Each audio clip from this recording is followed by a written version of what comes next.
In NBC's Burbank studios, a soft-spoken martial artist turned actor waited backstage, unaware he was about to become the target of late-night ridicule. A routine television appearance turned quietly explosive when The Tonight Show writers decided to mock his Christian faith live on air. Chuck Norris wasn't your typical movie guest.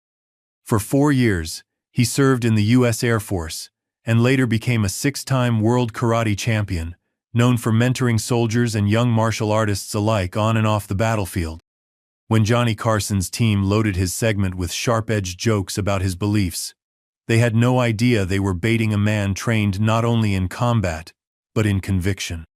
Chuck's unshakable calm and heartfelt testimony triggered a profound shift in the host, the audience, and an entire industry. What began as a simple interview became a cultural reckoning. The walls of Studio One and the hearts within it would never be the same after one man's quiet defiance proved louder than any laugh track. Before we jump back in, tell us where you're tuning in from, and if this story touches you, make sure you're subscribed because tomorrow I've saved something extra special for you. The hallways of NBC's Burbank studios hummed with the controlled chaos that preceded every taping of The Tonight Show. It was March 1982, and the golden age of late-night television was in full swing. Stagehands rushed past with clipboards and coffee, grips adjusted lights overhead, and the distinct scent of hairspray and nervous energy filled the air. In the green room, Chuck Norris sat quietly, a stark contrast to the frenetic pace around him. At 42, the martial arts champion turned actor had the calm presence of a man comfortable in his own skin. No entourage, no demands, just Chuck, in a simple navy blazer over a white button-down, his beard neatly trimmed, eyes clear and focused. He wasn't reviewing notes or practicing answers. Instead, he simply observed, occasionally nodding to crew members who recognized him. "Mr. Norris?" A young woman with auburn hair peeked her head through the doorway. "I'm Sandy Delano, assistant producer." "It's an honor to meet you, sir." Chuck stood, extending his hand with a warm smile. "Just Chuck. Please. And the honor's mine." "First time working the show?" Sandy nodded, surprised he'd picked up on her newness. 3 months in. Still learning the ropes. "You're doing great," he assured her. "How's Jim in audio? His daughter still playing soccer?" Sandy blinked, taken aback. "Yes, she is. How did you? Met him last time I was here." "Good man." Chuck smiled gently. "Always remember the crew. Sandy. They're the backbone of everything." Down the hall, in the production office, a different conversation was unfolding. Johnny Carson leaned against a desk, flipping through blue note cards while head writer Greg Costas gestured animatedly. "We've got the usual action movies, martial arts background," Greg said, pushing his glasses up his nose. "But I was thinking we could have some fun with the God Squad angle." He smirked. "Norris has been pretty vocal about the whole Christianity thing lately." Johnny paused, tapping the cards against his palm. At 56, he was at the height of his power, the undisputed king of late night. His salt and pepper hair was perfectly coiffed, his eyes sharp with intelligence. "How vocal?" "Enough to make it interesting." Greg shrugged. "Said in some magazine that he reads the Bible daily, prays before every fight scene. Even holds Bible studies on his sets." Johnny's mouth quirked. After thousands of interviews, he could smell a potentially entertaining segment. "Anything we should avoid?" "Nah." Greg waved dismissively. "It's just Chuck Norris. Guy can take a joke. Might be fun to see if we can crack that stoic thing he does." He lowered his voice conspiratorially. "Between us, the whole pious action hero bit feels a little convenient, don't you think? Great for the middle America demographic." Johnny considered this, then nodded. "All right, let's keep it loose. We'll see where it goes." Neither man noticed Sandy standing in the doorway, files clutched to her chest, having heard every word. She hesitated, opened her mouth to speak, then closed it again. 3 months in, she reminded herself. Not her place. But something about the gleam in Greg's eye made her stomach tighten. Back in the green room, Chuck glanced at his watch, then bowed his head slightly. His lips moved in silent prayer. The gesture so subtle that most would miss it. But Sandy, returning with a bottle of water, caught the moment and paused in the doorway. 5 minutes, Mr. Norris, she said softly, after he'd finished. Chuck looked up, that same centered calm in his eyes. Thank you, Sandy. He took the water. You seem concerned. Everything okay? Sandy hesitated. It's just. I wanted to say. She struggled, then simply said, I'm a fan of your work and other things. Understanding crossed his features. He nodded once. Appreciate that. Tonight's going to be a good show, she added, not entirely convincingly. Chuck studied her for a moment. It'll be what it needs to be, he replied, with the certainty of a man who'd faced far worse than television interviews. In the control room, monitors flickered with activity as the audience filed in. Leonard Graves, a broad-shouldered man with weathered hands and a military posture, found his seat in the third row. He wasn't a typical Tonight Show attendee. His flannel shirt and serious expression stood out among the tourists in bright clothes. But his daughter had insisted he come while visiting Los Angeles. Lighten up, Dad, she'd said. It'll be fun. Fun wasn't exactly what Leonard was looking for, but he'd agreed. When he'd seen Chuck Norris on the guest list, though, something had shifted. They'd never met, but Leonard had served in the same part of Vietnam, around the same time. There was a connection there, unspoken but real. The stage manager's voice crackled through headsets. 2 minutes to air. Johnny to mark, please. Greg hurried down the hallway, making last-minute adjustments to the cue cards. We're adding a beat about the Bible. Thumping, he told a stagehand. Johnny's going to play with it. Sandy overheard this as she escorted Chuck toward the stage. She shot a worried glance at him, but Chuck's expression remained serene. Mr. Norris, Chuck, she said quietly. I should mention that they might. They sometimes like to keep things spontaneous. Life usually is, he replied simply. The floor beneath them thrummed with the energy of the studio audience. The band struck up the iconic Tonight Show theme, and Doc Severinson's trumpet soared above the melody. Stagehands scurried to final positions. Cameras rolled into place. Johnny Carson strode onto the stage as Ed McMahon's booming voice announced, Here's Johnny! The crowd erupted, that familiar electricity of anticipation filling the room. Chuck waited in the wings, hands relaxed at his sides. If he was nervous, there wasn't a trace of it on his face. Ready when you are, Mr. Norris, said the stage manager. Chuck nodded, eyes forward. In the darkness of the wings, no one noticed his lips move in one final, silent prayer. On stage, Johnny's monologue was in full swing, his timing impeccable, the audience eating from his hand. We've got a great show tonight, he promised, blue eyes twinkling. A man who can deliver a roundhouse kick faster than Congress can deliver the mail. The audience laughed appreciatively. Sandy watched from the shadows, her young face tight with concern as Johnny continued. He's kicked his way through movies, television, and apparently. Johnny paused for effect. The pearly gates have a Chuck Norris shaped dent in them too. More laughter, slightly uncertain. Sandy glanced at Chuck, but his expression hadn't changed. He simply waited, poised and present, as Johnny finished his introduction. Please welcome Chuck Norris. The band played him on, the lights brightened, and Chuck Norris stepped onto the stage of The Tonight Show unaware that tonight's appearance would become not just a footnote in television history, but a moment that would silently change lives. As he shook Johnny's hand and settled into the guest chair, the first act of an unexpected drama began to unfold. The applause washed over the stage like a wave as Chuck settled into the guest chair.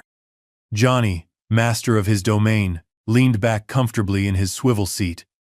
One leg crossed over the other, index cards in hand. The studio lights caught the glint of his gold cufflinks as he offered Chuck a practiced smile. "Welcome back to the show, Chuck. Always good to have you." "Good to be here, Johnny. Thanks for having me." Chuck's voice was even, with that distinctive Texas drawl that Hollywood had never quite polished away. Johnny shuffled his notes. "So, you've been busy. Silent Rage. Just hit theaters, I understand?" Chuck nodded. "That's right. Opened last week. And this one's a bit different from your usual fare? I hear there's some science fiction elements mixed in with the karate chops?" Johnny's eyebrows raised inquisitively. "A little bit. Yeah. I play a sheriff up against a killer who's been scientifically enhanced to the point where he's nearly indestructible." "Nearly indestructible," Johnny echoed. "But not completely. Because he hasn't met Chuck Norris yet, right?" He winked at the audience, who laughed appreciatively. Chuck smiled good-naturedly. "Something like that. Now, I understand you do all your own stunts in these films." "Most of them, yes." "That's impressive at any age," Johnny said. "But you're what now, 40? 42, Chuck supplied. 42? Well, you're in remarkable shape." Johnny gestured to Chuck's physique. "What's the secret? Special diet? Rigorous training regimen? Discipline?" Chuck answered simply. "Daily training, proper nutrition. The same things I've been practicing since I started martial arts." Johnny nodded, then leaned forward slightly, that familiar, mischievous gleam entering his eye, the one his regular viewers recognized as the preamble to a joke. "And prayer, from what I hear. Lots and lots of prayer." There was a ripple of laughter from the audience, not uproarious, but enough to encourage Johnny. Chuck's expression remained pleasant, though something flickered briefly in his eyes. "Faith is important to me, yes." In the control room, Greg Costas grinned and gave a thumbs up to no one in particular. This was the opening he'd hoped for. Johnny pressed on. "I read somewhere that you actually pray before filming fight scenes? Is that true, or did some overzealous PR person make that up?" "It's true," Chuck confirmed, his tone even. "I say a quick prayer before most scenes, especially the dangerous ones." "Hedging your bets with the man upstairs, huh?" Johnny quipped, and the audience laughed more fully this time. "I mean, I guess even Chuck Norris needs backup sometimes, right?" Chuck smiled politely. "I wouldn't call it backup. More like guidance." Johnny reached for his mug, took a sip of water, and set it back down with practiced precision. "You know, I've always wondered about that. Actors who pray for their performances. Do you think God has a preference for which movies are hits? Because if he does, he's got some explaining to do for some of the films I've seen lately." The audience erupted in laughter. Even Chuck chuckled lightly. From her position in the wings, Sandy watched with growing unease. This wasn't the usual Tonight Show gentle ribbing. There was a subtle edge to Johnny's questions that felt targeted. Johnny leaned back, clearly warming to his theme. "So when you're on set between takes, while other actors are, I don't know, checking their makeup or flirting with the catering staff, you're, what? Holding Bible study?" "Sometimes," Chuck admitted, unfazed. "If others are interested." "And are they? Interested?" Johnny's tone was innocently curious, but the undercurrent was unmistakable. "Some are. Hollywood has all kinds of people, Johnny. Some are searching. Searching for their next role, usually," Johnny quipped, and the audience laughed again. He shifted in his chair, a predator sensing weakness. "But seriously, Chuck, don't you find it a little contradictory? I mean, you've built a career on playing characters who solve problems with violence, roundhouse kicking the bad guys into next week. Last I checked, that wasn't exactly turning the other cheek. A few audience members let out low oohs, sensing the conversation taking a turn. In the third row, Leonard Graves sat up straighter, his weathered hands tensing on his knees. Greg Costas, watching from the side, gave another satisfied nod. This was good television. Johnny gently poking at the seeming hypocrisy of a violent action star professing Christian values. The kind of thing that would have people talking tomorrow. But Chuck didn't rise to the bait. He considered the question thoughtfully. I see them as stories about justice, not violence for its own sake, he replied. And in reality, martial arts is about discipline and respect. Most true martial artists I know train their whole lives hoping they'll never have to use what they've learned. Johnny nodded, as if conceding the point, but his next words made it clear he wasn't finished. Sure, but come on, Chuck. You've got to admit, there's something a little convenient about it all. He waved his hand vaguely. Hollywood's newest tough guy also happens to be a Bible-toting, prayer-meeting Christian. Great for the Heartland box office numbers, isn't it? The audience's laughter held a nervous edge now. This wasn't the gentle, everybody's in on the joke ribbing that was the Tonight Show's trademark. In the wings, Sandy's knuckles whitened around her clipboard. On the other side of the stage, Ed McMahon shifted uncomfortably in his chair. Chuck's expression remained composed, but something in his posture changed subtly. Not tension exactly, but a kind of focused stillness. When he spoke, his voice remained as even as before. My faith isn't a marketing strategy, Johnny. It's the foundation of who I am. Right, Johnny said, with an exaggerated nod that drew another laugh. And who you are happens to be marketable to Middle America. Convenient alignment there. He turned to the audience with an exaggerated gesture. Can't you just picture it? Chuck Norris, on a movie set, surrounded by tough guy actors and jaded crew members. Johnny's voice shifted into a mock preacher tone. Brothers and sisters in Hollywood, can I get an amen before we film this car chase? The audience's reaction was mixed. Some laughed heartily. Others shifted in their seats. In the control room, the director focused a camera on Chuck's face, expecting, what? Embarrassment? Anger? A tense smile? Instead, Chuck remained still, his eyes steady on Johnny. Not glaring, not challenging, simply present. Johnny, sensing the shift in energy but not quite understanding it, pressed on. I'm just saying, it's an interesting image. The man who could kill you with his bare hands asking for divine guidance before he pretends to kill someone on camera. He mimicked praying hands and spoke in an exaggerated drawl. Lord, please guide my roundhouse kick to the bad guy's face. This time, the laughter was scattered and uncertain. Something was happening in the studio. A subtle rebalancing of energy that even Johnny, with all his experience, hadn't anticipated.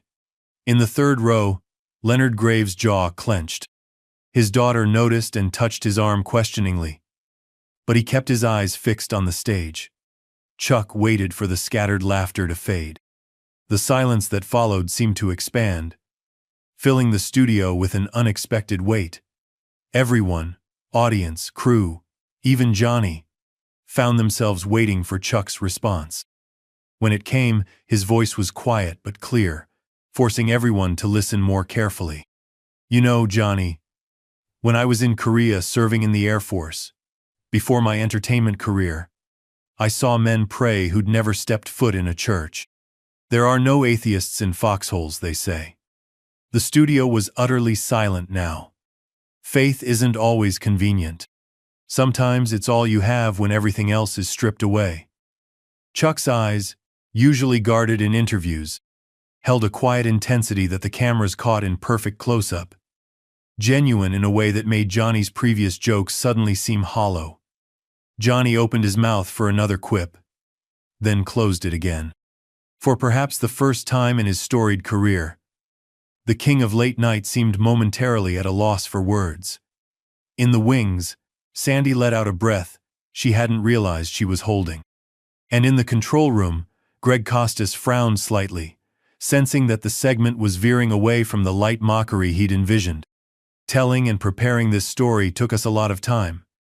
So if you are enjoying it, subscribe to our channel. It means a lot to us. Now back to the story. Johnny Carson, ever the professional, glanced down at his notes, searching for a way to steer the conversation back to familiar territory. "Well, he began. But Chuck wasn't finished. "Would you mind if I shared something I don't talk about much on shows like this?" Johnny gestured with a slightly stiff hand. "By all means."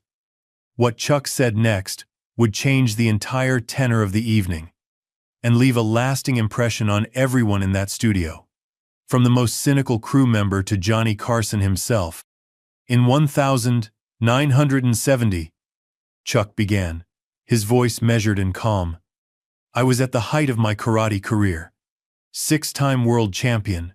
Had my own school. Things were going well.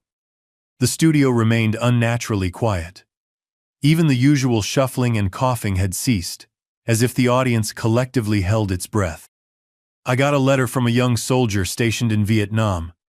He'd been taking classes at my school whenever he was home on leave. Good kid.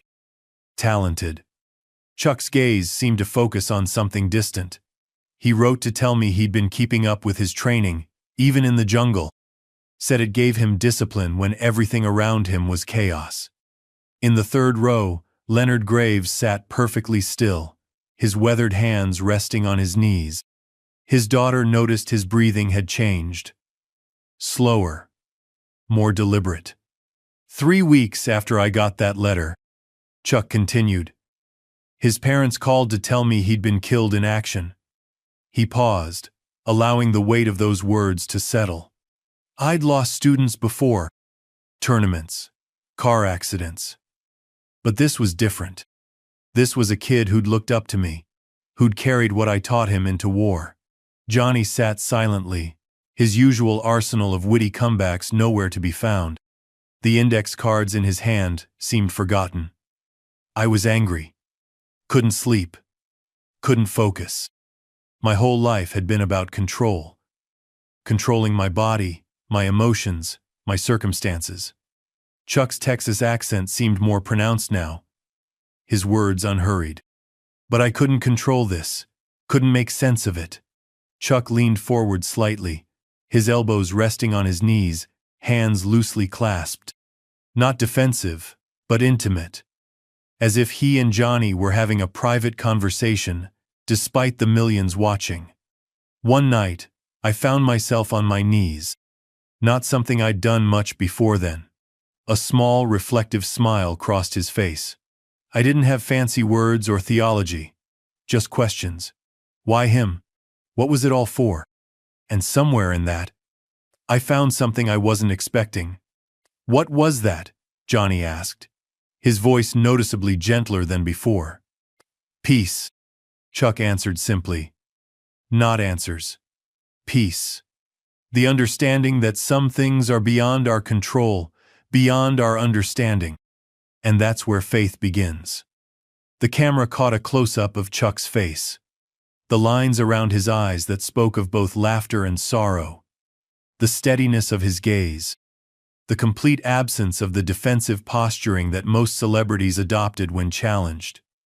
"My faith isn't a gimmick, Johnny. It's not about being perfect. It's about recognizing that I'm not." He straightened slightly in his chair. "The characters I play might solve problems with their fists, but I've learned that real strength often looks like something else entirely." The camera cut to Johnny, whose expression had transformed.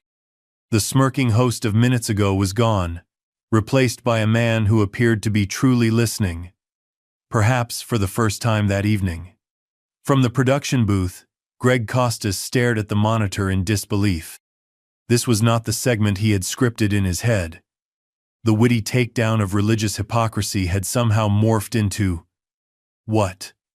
A testimony? He caught the director's eye and made a slashing motion across his throat. Cut to commercial. But the director shook his head. You didn't interrupt television gold, no matter what the plan had been. The camera panned across the audience. Faces that had been eagerly anticipating punchlines now showed something else. Reflection, respect, and in some cases, recognition. The lens lingered briefly on Leonard Graves, capturing the slight sheen in his eyes, the firm set of his jaw. Sandy watched from the wings, her clipboard clutched against her chest. She'd been holding her breath so long she felt lightheaded. This wasn't just good television. This was something real, breaking through the carefully constructed artifice of entertainment. Johnny cleared his throat. That's quite a story, Chuck. He reached for his mug, took a sip. I appreciate you sharing it.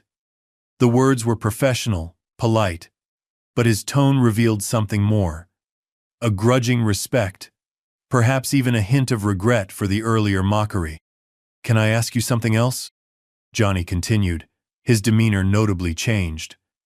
With everything you've achieved, the championships, the movies, the fame, what do you consider your greatest accomplishment? It was a standard talk show question, the kind Johnny had asked countless guests. But in this context, after what had just transpired, it carried more weight. Chuck considered the question, then smiled. A genuine smile that reached his eyes. I've been blessed in many ways, Johnny. But my greatest accomplishment isn't something I did. It's the people I've been fortunate enough to influence. Students who went on to open their own schools. Young people who found discipline through martial arts. The letters I get from parents who say their kids have more confidence, more respect. He paused, then added quietly.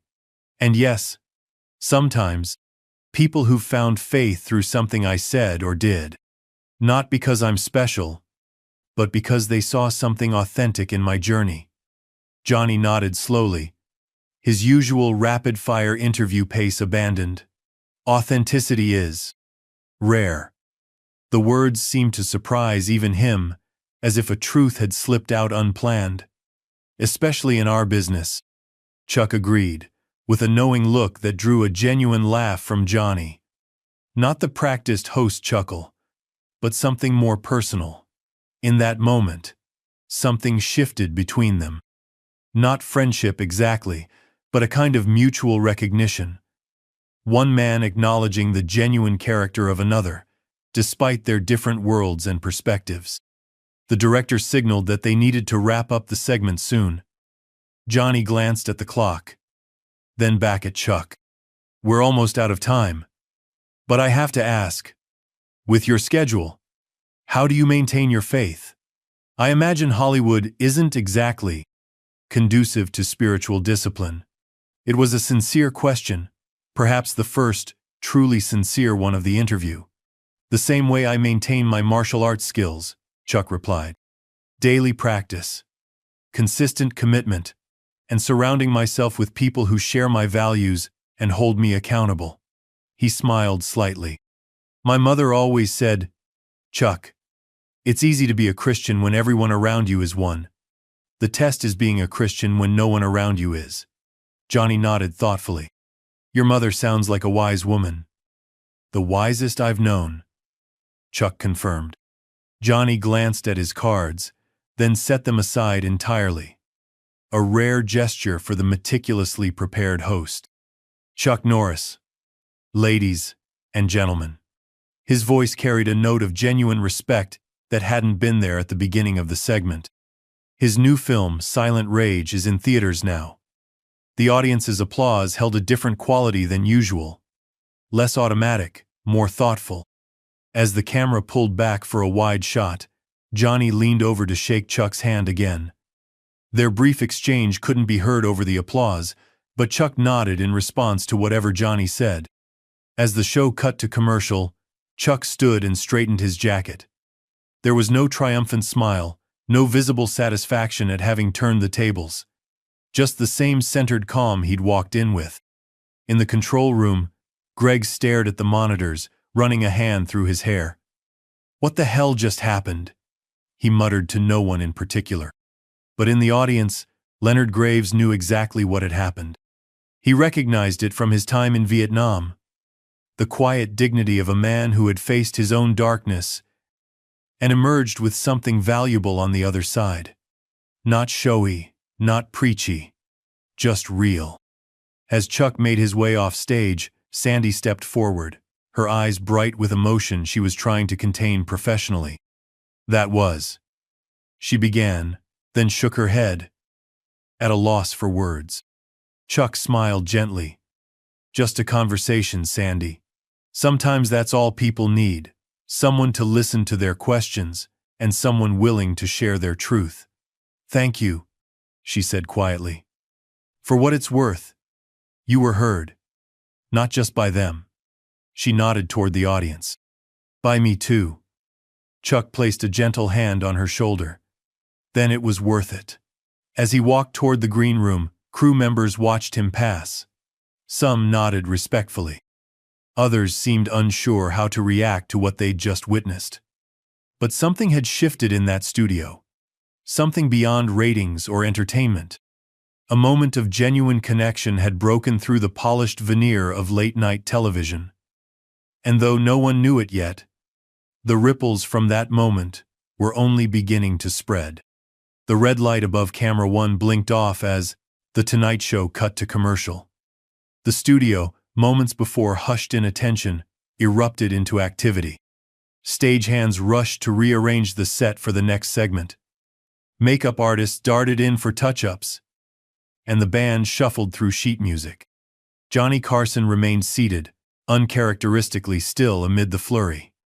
He absently straightened his tie, eyes focused on nothing in particular, mind visibly elsewhere. Ed McMahon leaned over from his nearby seat. "You okay, Johnny?" he asked quietly. Johnny blinked, coming back to the present.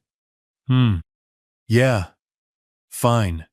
He reached for his mug, found it empty, and set it down again. "Just didn't go quite as expected." Ed nodded knowingly. In 20 years beside Johnny, he'd developed an almost telepathic understanding of his colleague. "Norris is different." "Yes," Johnny agreed simply. "He is." Across the stage, Chuck was being escorted toward the green room by a production assistant. Sandy Delano intercepted them, clipboard still clutched to her chest like armor. "Mr. Norris," she began, professional mask firmly in place despite the emotion in her eyes. "We have a car waiting whenever you're ready." "Thank you, Sandy. I'd like to stay for the rest of the show, if that's all right." She looked surprised. "Of course. I'll let the driver know." As they walked, Sandy gathered her courage. "What you said out there," she said softly, ensuring no one else could hear, "about finding peace instead of answers. I've been struggling with that." Chuck glanced at her, his attention focused despite the bustling corridor. "My father's been sick," she continued. "I've been praying for answers, for healing, for some kind of sign. But it's been silence. And I started to wonder if anyone was listening at all." They reached the green room door, pausing outside. Chuck turned to face her fully. "The silence doesn't mean absence," he said gently. "Sometimes it's in the quiet that we find what we really need, not what we think we want." Sandy blinked rapidly. "How do you stay so certain? Especially here?" She gestured vaguely at their surroundings, the embodiment of Hollywood superficiality. Chuck smiled. "I'm not always certain, Sandy. Faith isn't the absence of doubt. It's the willingness to trust despite it." He glanced back toward the stage. "Like tonight, I had no idea what would happen out there. I just knew I needed to speak my truth, even if it wasn't what people expected to hear." Sandy nodded, absorbing his words. For the first time since her father's diagnosis, she felt something loosen in her chest, not a solution, but perhaps the beginning of acceptance. "Thank you," she said simply. Chuck nodded, understanding that her gratitude encompassed far more than professional courtesy. Inside the control room, the atmosphere was tense. Greg Costas paced between monitors, agitation evident in every movement.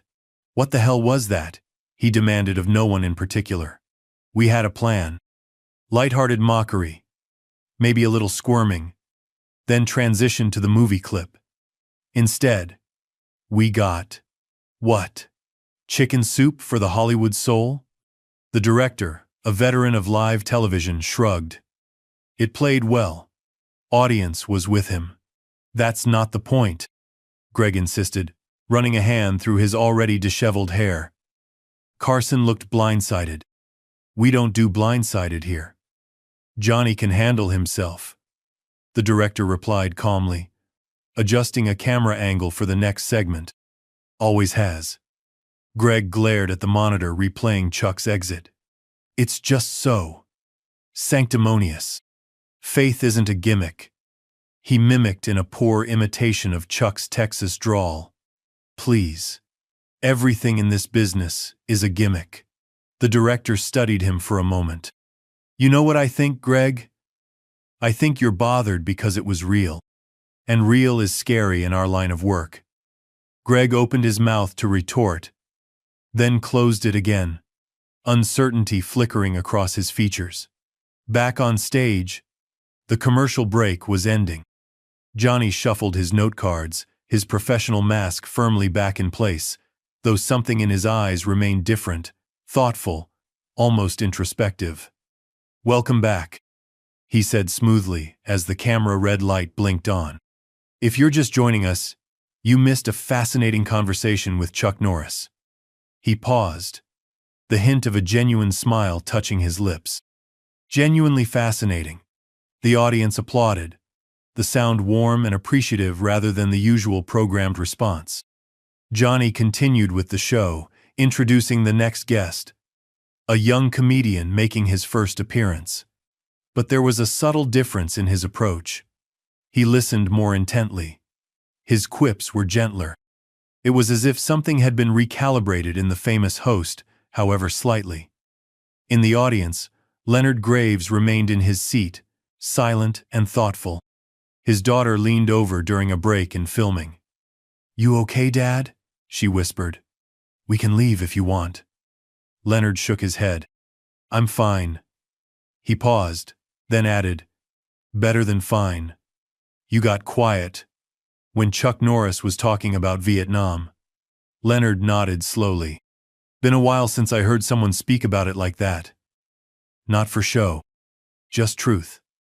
His daughter squeezed his hand, understanding that her father, so often closed off about his war experiences, had found something unexpected in tonight's show.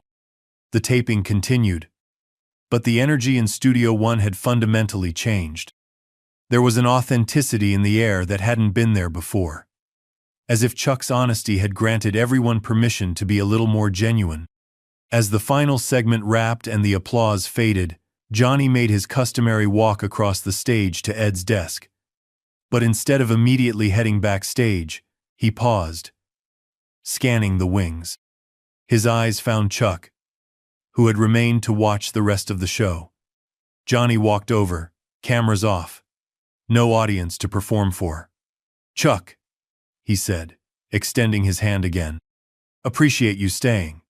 Chuck shook it firmly. "Good show, Johnny." Johnny nodded, a hint of vulnerability breaking through his polished exterior. "Listen, about earlier. I might have pushed too hard." Chuck waved it off.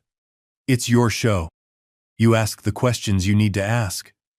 Still, Johnny seemed to be searching for words. An unusual circumstance for the silver-tongued host. "What you said about your student in Vietnam? That was powerful stuff." "Just the truth," Chuck replied simply. Johnny studied him for a moment longer. "Not a lot of that in our business," he finally said, echoing the director's earlier observation. "Maybe there could be more," Chuck suggested, without judgment. Something passed between them then, not quite friendship, but a kind of mutual respect that transcended their different worldviews. Maybe, Johnny agreed, then glanced at his watch. I should get going. Early start tomorrow. Of course. Johnny started to walk away, then turned back. You know, I've interviewed thousands of people on this show. Politicians, movie stars, ordinary people who did extraordinary things. He paused. But it's rare that I finish an interview feeling like I actually got to know the person behind the persona. Chuck nodded, understanding the compliment for what it was. Would you consider coming back sometime? Johnny asked. Not for the movie promotion circuit. Just to talk. The invitation was unprecedented. Johnny Carson, notorious for maintaining professional distance from his guests, suggesting something almost like a genuine conversation. I'd be honored, Chuck replied. As Johnny walked away, Sandy approached, her clipboard now tucked under her arm, her posture more relaxed. Your car is ready whenever you are, Mr. Norris. Thanks, Sandy. As they walked toward the exit, Chuck added, I meant what I said earlier, about piece versus answers. Sandy nodded. I know you did. That's what made it different. They passed through the backstage area, where crew members nodded respectfully. Chuck acknowledged each one, remembering names, asking about families. Not as a celebrity strategy, but as a man who genuinely valued the humanity behind the production. Near the stage door, they passed Greg Costas, who was leaning against a wall, script pages clutched in one hand. He nodded stiffly as Chuck approached. Interesting segment, he said, voice carefully neutral. Chuck paused, studying the writer's face. Not what you had in mind? Greg shrugged, a practiced gesture of nonchalance that didn't quite reach his eyes. TV's unpredictable. That's what makes it exciting. And sometimes uncomfortable, Chuck added. No accusation in his tone. Just observation. Greg's practiced smile faltered slightly. Look, no hard feelings about the God stuff, right? It's just entertainment. Is it? Chuck asked quietly. The simple question hung in the air between them. Greg shifted his weight, suddenly uncomfortable under Chuck's steady gaze.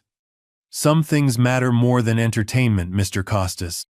Chuck continued, his voice gentle but firm. Some things are sacred, even in Hollywood. Before Greg could respond, Chuck extended his hand. Good show tonight. You're talented at what you do. Surprised, Greg shook it, mumbling thanks as Chuck and Sandy continued toward the exit. You didn't have to be kind to him, Sandy observed once they were out of earshot. He was behind most of those questions. That's exactly why kindness matters, Chuck replied. People who mock what they don't understand are often the ones who need understanding most. As they reached the exit, a security guard held the door open. Mr. Norris, there's someone who'd like to speak with you. If you have a moment.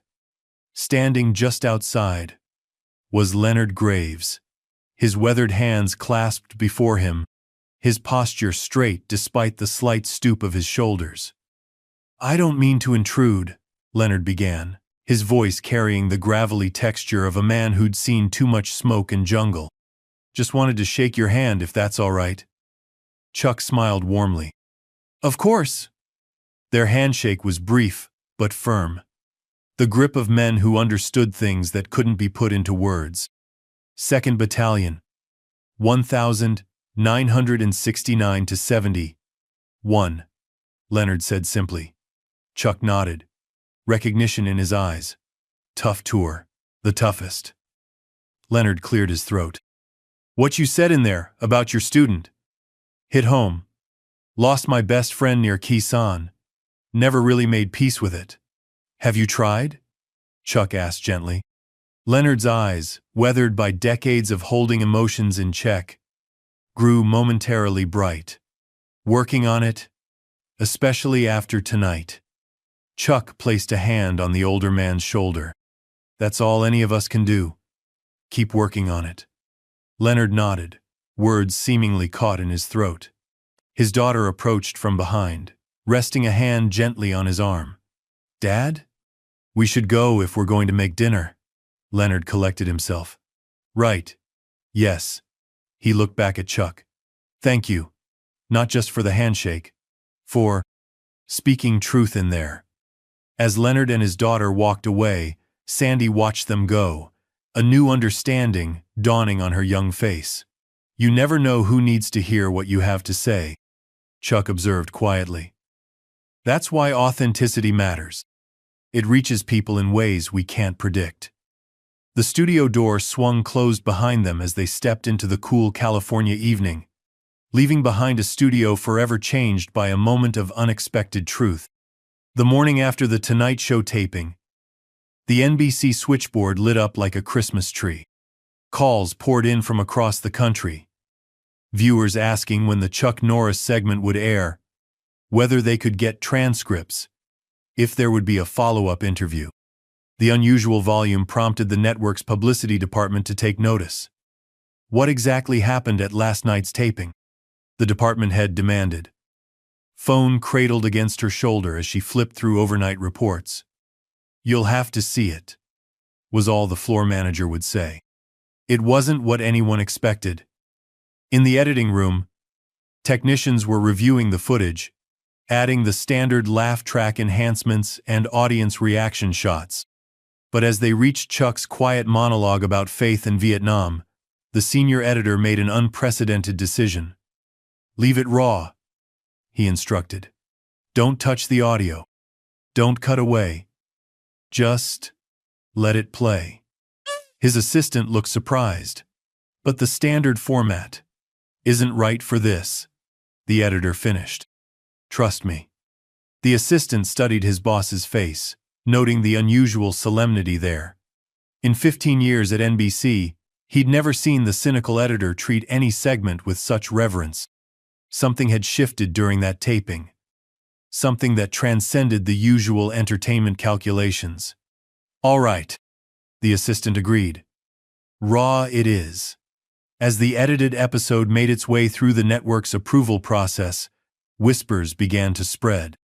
Executives who normally paid little attention to the day-to-day production of The Tonight Show requested private screenings. Staff who hadn't been present at the taping gathered in the viewing room during lunch breaks to watch the segment that had everyone talking. A network vice president emerged from one such screening, brow furrowed in thought. "It's not what we typically go for," he observed to his assistant. "No major laughs, no promotable moments." "Should we cut it?" the assistant asked. The VP considered this, then shook his head. "No. Air it as is. Something tells me people need to hear this." 2 days later, when the episode aired across America, living rooms fell silent during those 4 minutes and 26 seconds. In Nebraska, a teenager about to enlist paused with his hand on the refrigerator door, listening. In Georgia, a widow dabbed at unexpected tears. In New Mexico, a young pastor frantically scribbled notes, recognizing authentic testimony when he heard it. In a small apartment in Chicago, a young couple who had been arguing fell silent as Chuck spoke about finding peace instead of answers. They exchanged glances, the tension between them momentarily suspended by the unexpected intrusion of authenticity into their living room. "That's what I've been trying to say," the husband said quietly, gesturing to the television. "Not about religion specifically, but about accepting that some questions don't have neat answers." His wife nodded slowly. "I know. I just wanted certainty so badly. Maybe we need to focus on finding peace with uncertainty instead," he suggested, echoing Chuck's words. It was a small moment, unrecorded and unwitnessed by anyone but them. Yet it was precisely these intimate, private responses happening in countless homes that would make the segment so powerful. Television, so often a source of distraction, had momentarily become a vehicle for connection, not just to a celebrity, but to deeper truths that resonated in viewers' own lives. The following morning, newspapers that rarely covered late-night television ran stories with headlines like, "Carson meets his match in Norris," and Carrot Champ delivers knockout of a different kind. The Los Angeles Times. Entertainment section featured an analysis piece titled, When Authenticity Breaks Through the Late Night Formula. While smaller papers across the country ran human interest stories about local veterans who had been moved by Chuck's words, the Chicago Tribune's television critic wrote, For 4 minutes last night, the carefully constructed artifice of late-night television fell away, revealing something we rarely see on our screens. A genuine human being speaking his truth without calculation or performance. It was, in this critic's jaded opinion, the most compelling television moment of the year. Inside NBC's Burbank studios, the unexpected reaction was causing ripples.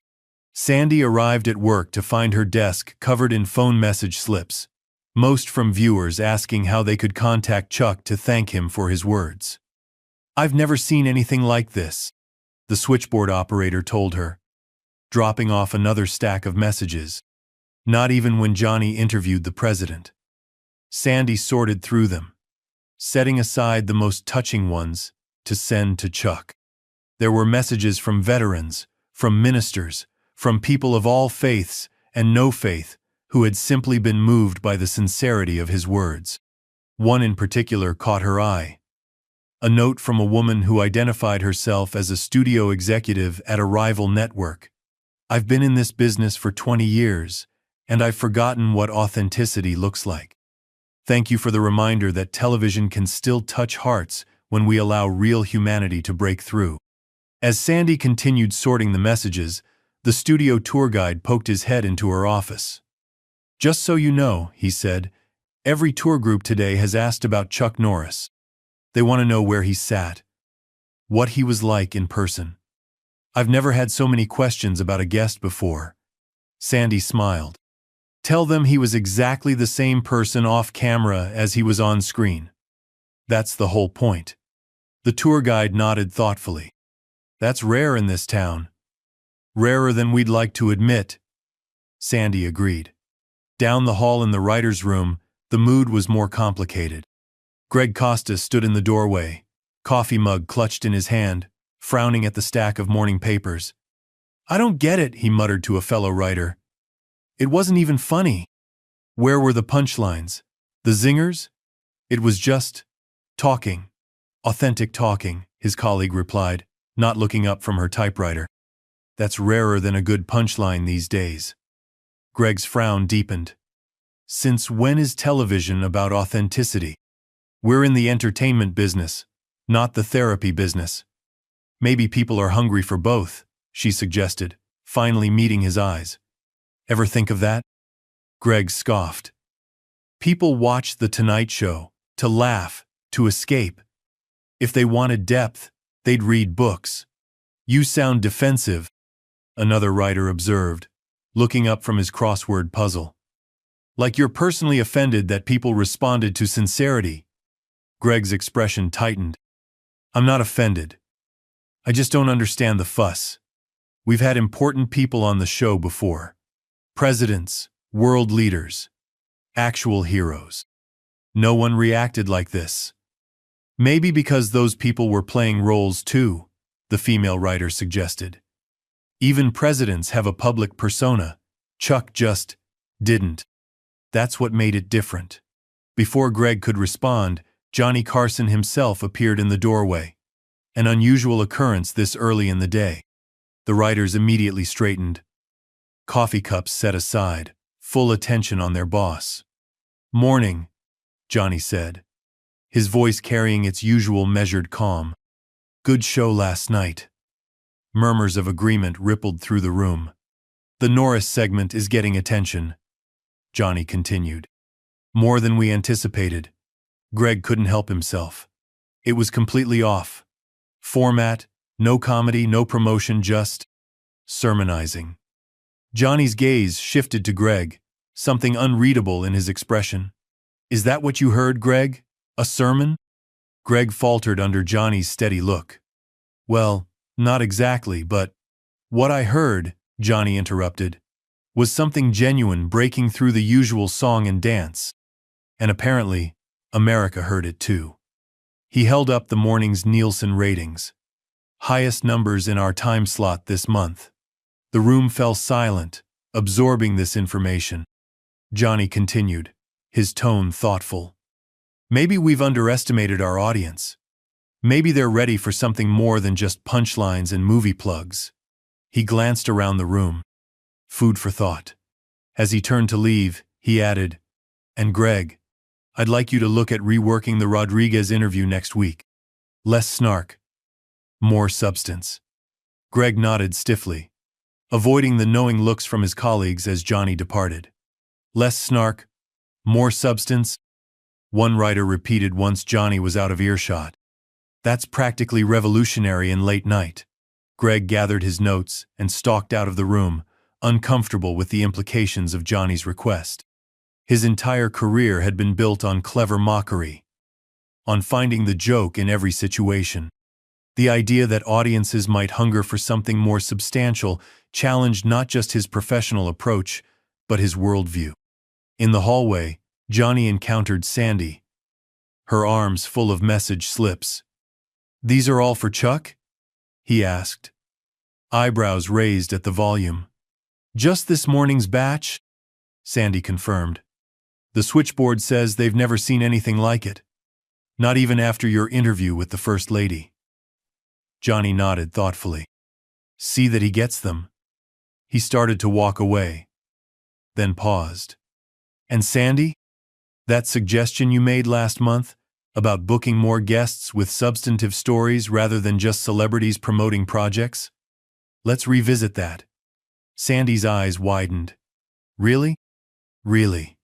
Johnny offered a rare, genuine smile. "Sometimes we all need a reminder of why we got into this business in the first place."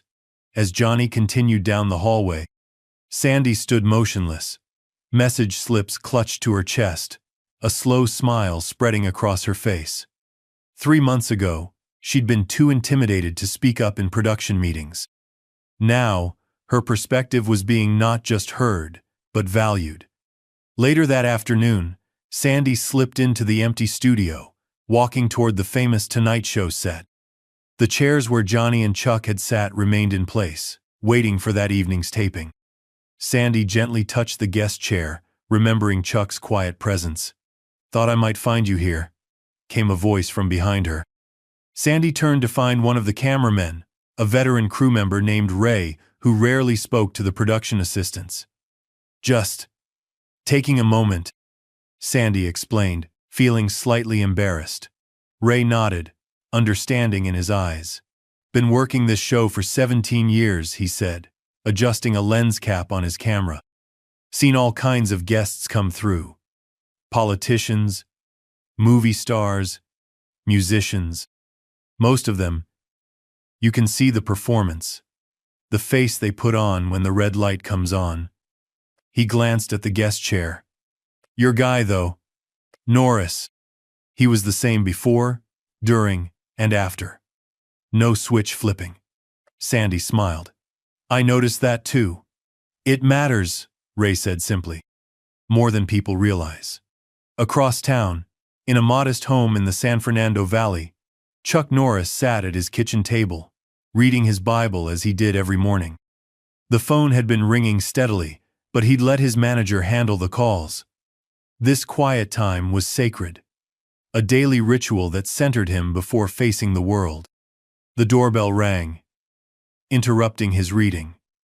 With a small sigh, he marked his place and went to answer it.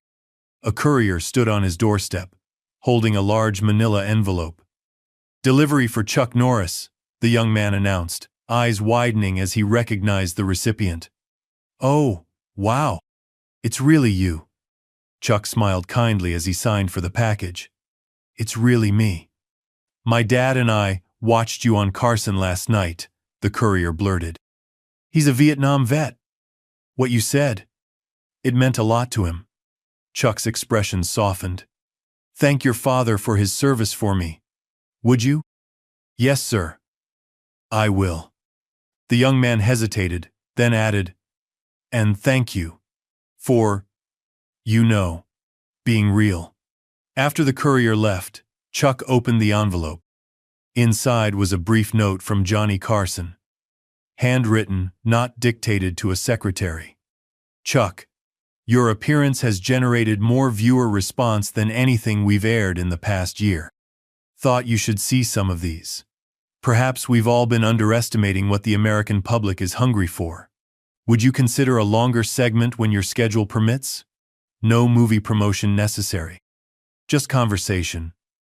Johnny, beneath the note were dozens of letters, a small sampling of the response NBC had received. Chuck sat at his kitchen table and began to read them one by one. A mother in Ohio whose son had died in Vietnam, writing to say Chuck's words had brought her first real measure of peace in years. A teenager in Florida who'd been questioning his faith, now reconsidering what it meant to believe in something greater than himself. A Hollywood makeup artist who'd worked with Chuck years earlier, confessing she'd always hidden her own faith on set, but would now find the courage to be more authentic. A parish priest who had used Chuck's words as the basis for his Sunday sermon, speaking to his congregation about finding peace in uncertainty. A marriage counselor who had started recommending that couples watch the segment together as a starting point for deeper conversations about faith and values.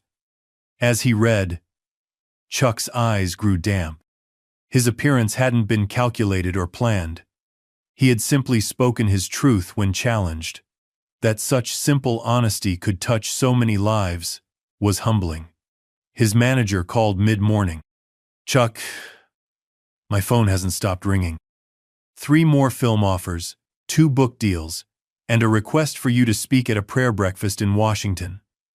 I'm not interested in capitalizing on this, Bob, Chuck replied firmly. That would undermine everything I said. I understand, his manager assured him. But Chuck, people are hungry for what you shared.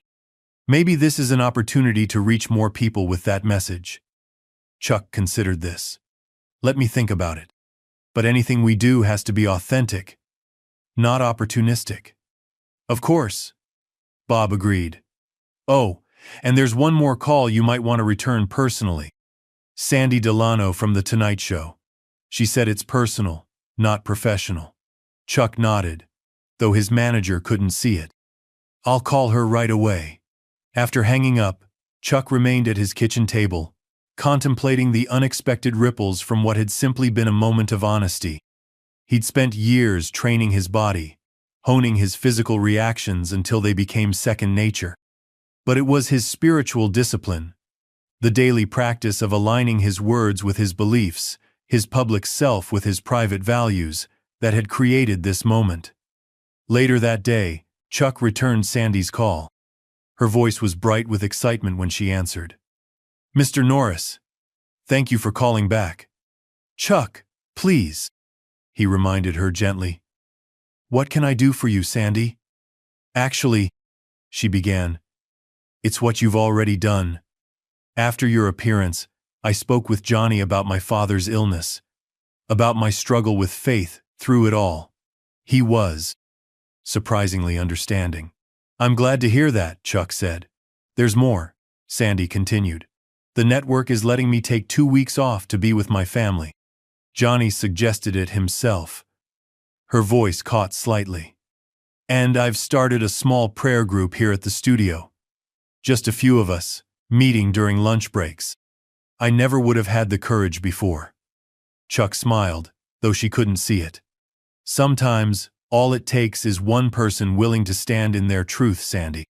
Others will find their courage through yours. That's what I learned from you, she replied.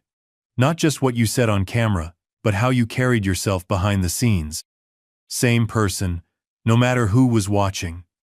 After they said goodbye, Chuck returned to his kitchen table, to the pile of letters from viewers whose lives had been touched by a moment of unexpected honesty on late-night television.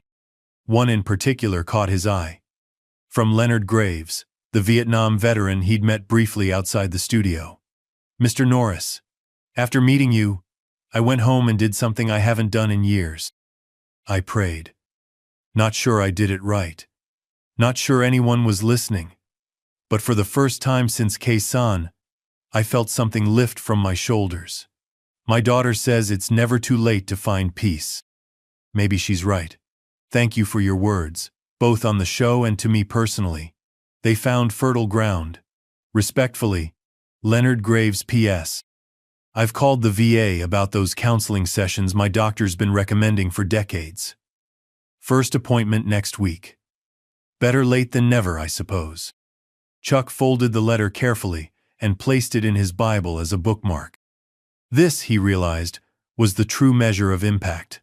Not ratings or reviews or industry buzz, but individual lives touched in ways that might never make headlines but would ripple outward in countless unseen directions. In Hollywood, an industry built on image and illusion, authenticity was the rarest commodity of all. That night on The Tonight Show, he hadn't set out to make a statement or create a moment. He had simply refused to be less than his true self, even when it would have been easier to laugh along with the joke.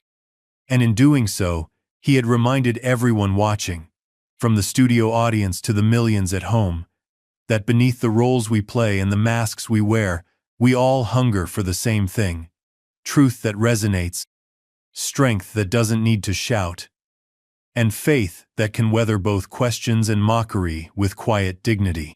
Tomorrow there would be meetings about new projects, decisions about how to respond to the unexpected attention, choices about what opportunities to pursue or decline.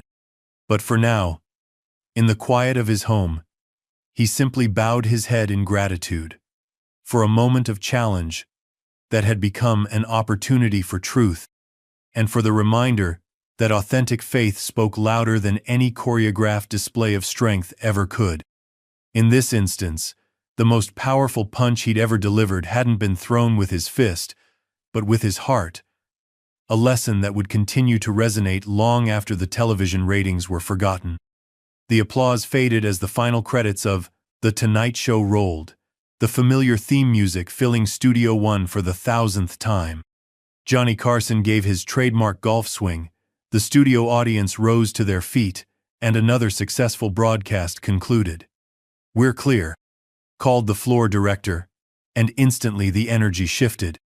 Bright lights dimmed to a working glow, cameras rolled back, and the careful choreography of television production gave way to the more mundane rhythm of cleanup and reset. Johnny lingered at his desk longer than usual, shuffling papers that didn't need shuffling.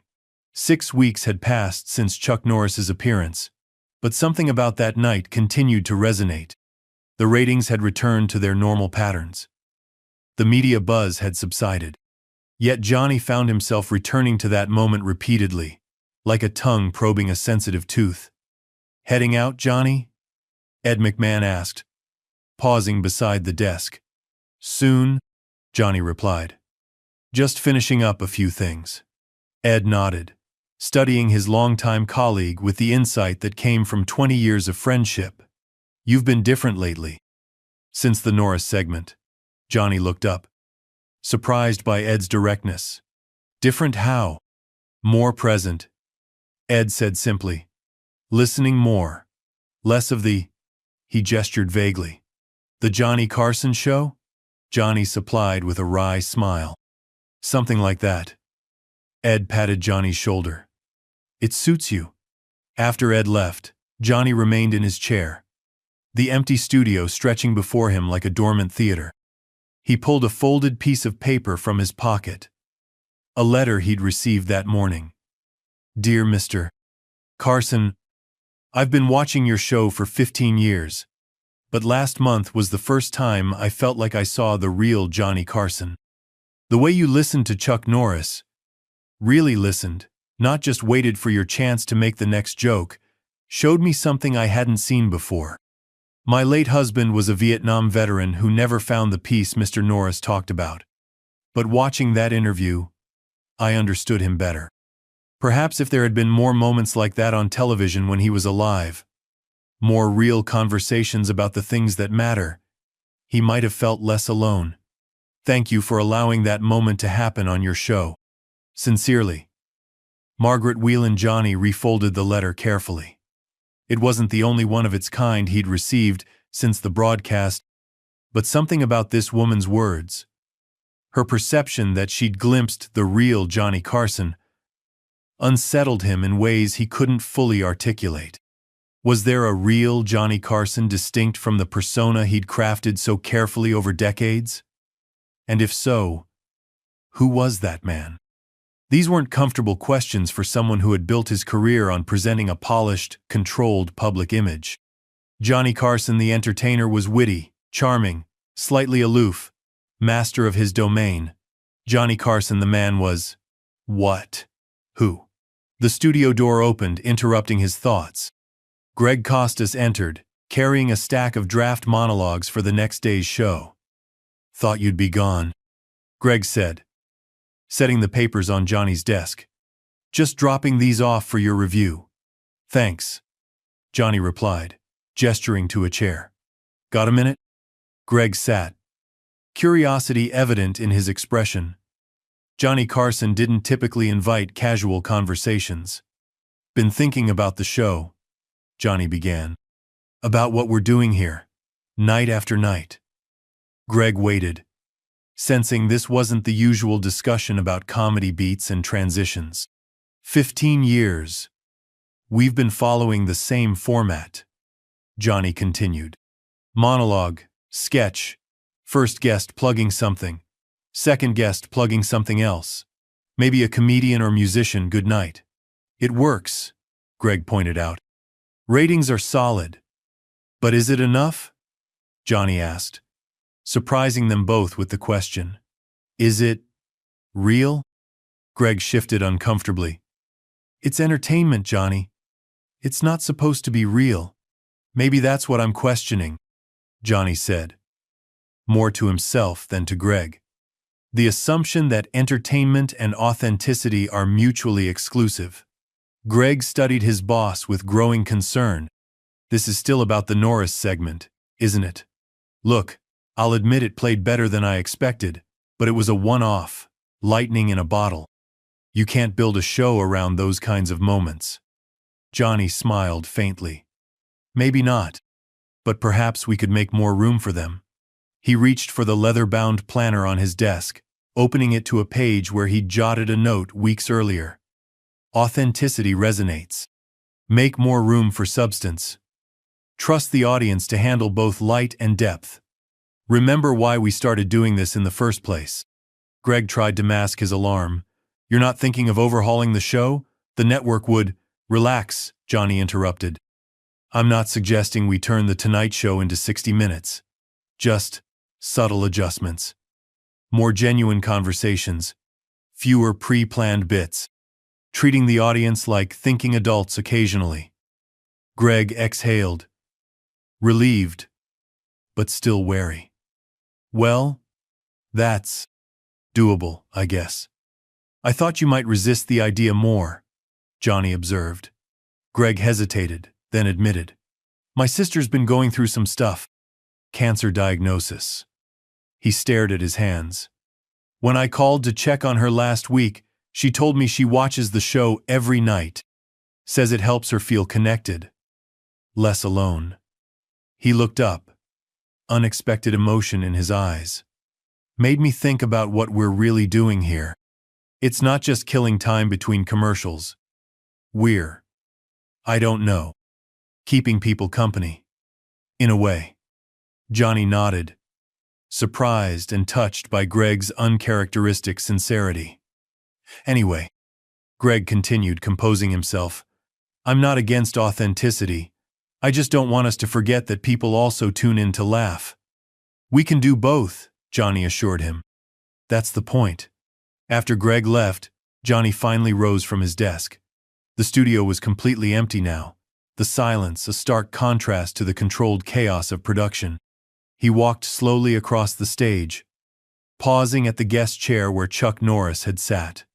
Johnny wasn't a religious man. He'd made plenty of jokes at the expense of organized religion over the years. Yet something about Chuck's quiet certainty had affected him. Not because he suddenly shared those beliefs, but because he recognized the power of genuine conviction. In a business built on artifice, authenticity was the rarest commodity of all. As Johnny gathered his things to leave, he made a mental note to call Chuck personally about that follow-up appearance. Not for ratings or publicity, but because some conversations deserve to continue. Across town, in a VA hospital waiting room, Leonard Graves sat with his hands folded neatly in his lap. At 73, his military bearing remained evident despite his age. Back straight, chin up, eyes alert. 6 weeks of therapy had not erased 5 decades of trauma. The nightmares still came. The sudden noises still startled him. But something had shifted inside him. A willingness to face what he had spent a lifetime avoiding. "Mr. Graves?" A young counselor appeared in the doorway. "We're ready for you." Leonard nodded and stood, following her down the hallway to a small office where 5 other veterans waited. The men ranged in age from a young Gulf War veteran to an elderly Korean War survivor, even older than Leonard. Different conflicts, different eras, but the same haunted look in their eyes. "Welcome to our 6th session," the counselor began. "Today we're continuing our discussion about finding peace with our experiences. Leonard has volunteered to share his progress." Leonard cleared his throat, uncomfortable with the attention but determined to follow through. "Never been much for talking," he began, his voice gravelly with age and emotion. "Served in Vietnam. 1960. 9 to 70. 1. Lost most of my unit at Carson. Came home and buried it all. The fear, the anger, the grief. Thought that was strength." He paused, gathering himself. "Spent 50 years having the same nightmare. Waking up thinking I should have died with them. Pushing away anyone who tried to help." He looked around the circle, making eye contact with each man. "Some of you know exactly what I'm talking about." Several heads nodded in silent understanding. 6 weeks ago, I saw something that changed things for me. Man on television talking about finding peace instead of answers. Leonard's weathered hands tightened on his knees. Realized I'd been asking the wrong questions all these years. Not why did I survive when they didn't, but how do I honor their memory with the life I have left? The room was utterly silent, each man absorbed in Leonard's words. Started praying again. Started talking. Started facing what happened instead of running from it. Leonard's voice grew steadier. "Sleep better some nights now. Not all, but some. That's progress." When he finished speaking, the young Gulf War veteran reached over and squeezed Leonard's shoulder. No words, just recognition. The counselor waited a respectful moment before continuing the session. Later, as Leonard left the hospital, his daughter waited in the parking lot, leaning against her car. "How'd it go, Dad?" she asked as he approached. "Good," Leonard replied simply. "Real good." She studied his face, noting the subtle changes of the past weeks, the slight softening around his eyes, the reduced tension in his jaw. "I got something for you," she said, reaching into her car. She handed him a small package. Leonard unwrapped it carefully to find a framed photograph. Himself as a young soldier, arm in arm with a smiling companion in jungle fatigues. "Found it in Mom's things," his daughter explained. "That's Collins, isn't it? Your friend you told me about?" Leonard nodded, unable to speak for a moment as he traced the glass over his friend's face. "Thought maybe it was time to remember him," she said gently. "Not just how you lost him, but who he was." Leonard swallowed hard. "Thank you," he managed. This matters." As they drove home, Leonard held the photograph carefully on his lap. 50 years of avoiding the past, of running from the pain, and now he was driving toward it. One memory, one therapy session, one prayer at a time. All because of a moment of unexpected truth on a late-night comedy show. Life worked in mysterious ways indeed. In the offices of NBC, Sandy Delano sat across from Johnny Carson, hardly believing she was having a one-on-one meeting with the king of late night. 3 months ago, she'd been the newest, most junior producer, afraid to speak up in meetings. Now, Johnny was asking for her input on the show's direction. The prayer group's up to 15 people now, she was saying. Not just production staff, we've got camera operators, makeup artists, even one of the network executives. Johnny nodded, genuinely interested. And it's helping? With your father's situation? In ways I hadn't expected, Sandy admitted. Not because his health has improved dramatically. The prognosis is still serious. But I'm different. More accepting of what comes, less desperate for guarantees. Peace instead of answers, Johnny quoted softly. Sandy smiled. Exactly. Johnny leaned back in his chair. I'm considering some adjustments to the show. Nothing dramatic. Evolution, not revolution. But I'd like your perspective. Sandy's eyes widened. Mine? You see things differently than most of the staff, Johnny explained. Less cynical. More. I don't know. Open to substance. Sandy considered this carefully. I think people are hungry for genuine moments, she finally said. Not every segment, not even every night. But occasionally, something real breaking through the entertainment. Like the Norris segment. Like that. Yes. But it doesn't have to be about faith specifically. Just authenticity. Moments where the masks come off. Johnny nodded thoughtfully. Those moments can't be scripted. No, Sandy agreed. But you can create the conditions for them to happen. By being willing to listen. By not rushing to the next joke. By treating guests as people, not just promotion vehicles. As their meeting concluded, Johnny surprised her by asking, would you like to take on more responsibility for guest selection?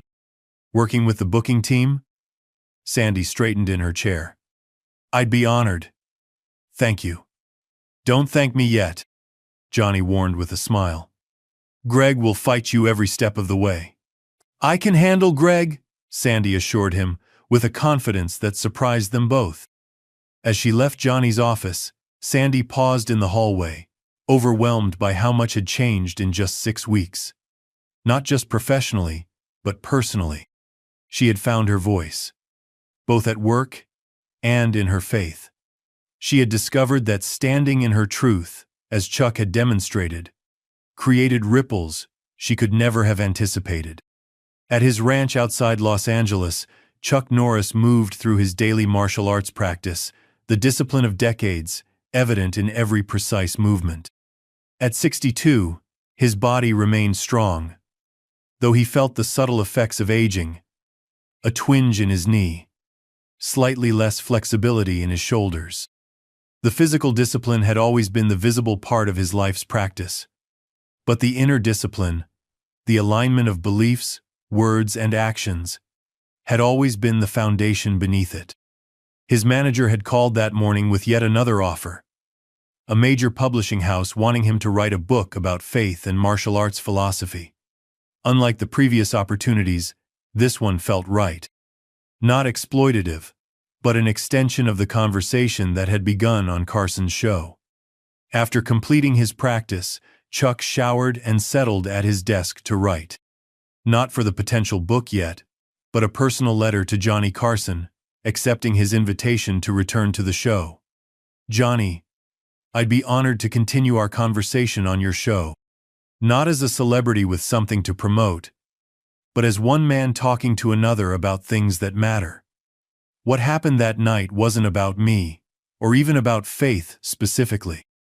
It was about a moment of truth breaking through the usual walls we build. Those moments are rare in our business, and all the more valuable for their rarity. I'm grateful that you allowed that moment to unfold naturally, even when it veered from the expected path. It's a reminder that sometimes the most powerful thing we can do is simply step out of the way and let truth speak for itself. With respect, Chuck. As he sealed the envelope, Chuck reflected on the unexpected ripples from that night. The letters that continued to arrive, the veterans who approached him at events, the young people questioning their path, the industry colleagues who confessed their own hidden faith. One appearance, 4 minutes of honesty, countless lives touched. Outside, the California evening was settling in, golden light stretching across the hills.